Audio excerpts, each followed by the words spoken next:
একটা পর্যায়ে যখন ম্যাডামকে আনা যাবে, এটা ডাক্তারদের ভাষ্য যে ম্যাডাম যখন একটা পর্যায়ে বাইরে যাওয়ার অবস্থায় আসবেন, তখনই ম্যাডামকে বাইরের চিকিৎসার জন্য নিয়ে যাওয়া হবে।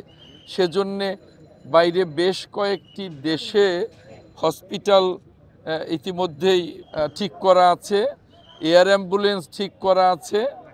এখন যে পর্যায়টাই গেলে ম্যাডাম এয়ার অ্যাম্বুলেন্সে যেতে পারবেন, সেই পর্যায়টা এখনও আসেনি।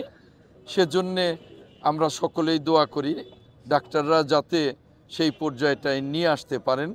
এখানে আমেরিকা এবং ইংল্যান্ডের ডাক্তারদের সাথে বাংলাদেশের ডাক্তাররা 24 ঘন্টা ক্লান্তিহীন ম্যাডামের চিকিৎসায় আছেন। গতকালকের তুলনায় ম্যাডামের অবস্থা এখনও স্থিতিশীল আছে, ভালো হয়েছে বলা যাবে না, তবে কালকের তুলনায় ম্যাডামের অবস্থা খারাপ হয়েছে তাও বলা যাবে না। একেবারেই কালকে যে অবস্থায় ছিলেন উনি আজকেও স্থিতিশীল আছেন। যদি একটু ভালো হতেন তাহলে তো সিসিইউতে থাকতেন না, নর্মাল ক্যাবিনে থাকতেন। এখনও সিসিইউতেই আছেন, এখনও নিবিড় পর্যবেক্ষণেই আছেন।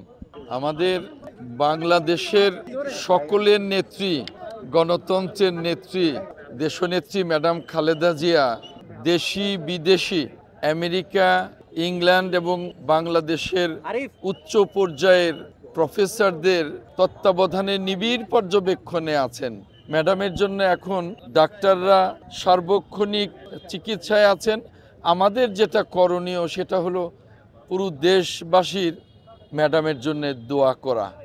আমরা চাই ম্যাডাম পরিপূর্ণ সুস্থ হয়ে আবার বাংলাদেশের মানুষের কাছে ফিরে আসুন, এটাই সবচেয়ে বড় বিষয়। ম্যাডামের এখন দোয়াটা অত্যন্ত প্রয়োজন। এটাই আপনাদের কাছে আশা করব যে আপনাদের মাধ্যমে, মিডিয়ার মাধ্যমে সারা দেশবাসীর কাছে যেন এই বার্তাটা পৌঁছে যায়।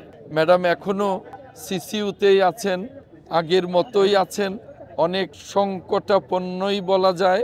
তারপরেও ম্যাডাম নিজে যেমন আমাদের কাছে সুস্থ হয়ে আসার জন্যে নিজে যেমন ফাইট করছেন, তেমনি ডাক্তাররাও ক্লান্তিহীন পরিশ্রম করছেন ম্যাডামকে সুস্থ করবার জন্যে। আমরা বাংলাদেশের কোটি কোটি বিএনপি সহ সকল রাজনৈতিক দলের রাজনৈতিক কর্মীরা ম্যাডামের জন্য দোয়া করছি। আপনারা মিডিয়ার বন্ধুরা সারা দেশে এই বার্তাটা দেবেন যাতে সারা দেশ